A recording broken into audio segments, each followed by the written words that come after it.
យើងគ្រប់រូបមានជីវិតរៀងខ្លួន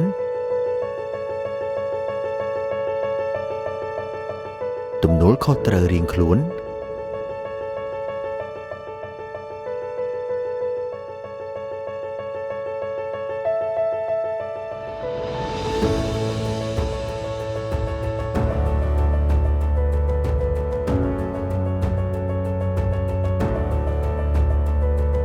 ការត្រិះរិះពិចារណារៀងខ្លួនយើងអាចមានសាសនាផ្សេងគ្នាឬជឿលើជំនឿខុសគ្នា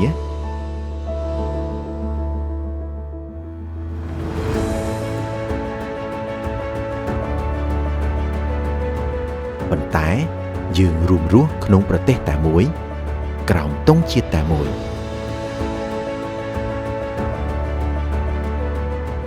ប្រៀបបានទៅនឹងកោសិកានៃសង្គម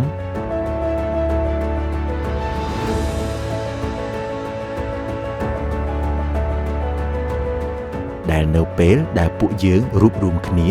អាចធ្វើឲ្យសង្គមកាន់តែប្រសើរ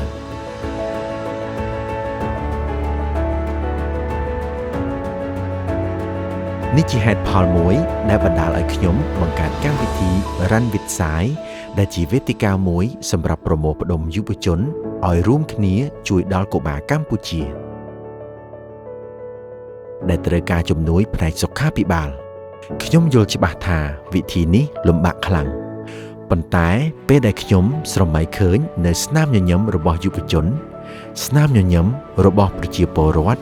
ក៏ដូចជាស្នាមញញឹមរបស់កុមារកម្ពុជាដែលត្រូវការជំនួយពីពួកយើង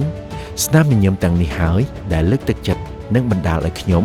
ក៏ដូចជាយុវជនអាចពុះពៀសម្រេចបាននៅដំណើរដ៏លំបាកនេះសម្រាប់ខ្ញុំទទួលបាននៅបទពិសោធន៍ដោយផ្ទាល់និងឃើញដោយផ្ទាល់ថាយុវជនកម្ពុជាមានបេះដូងធំ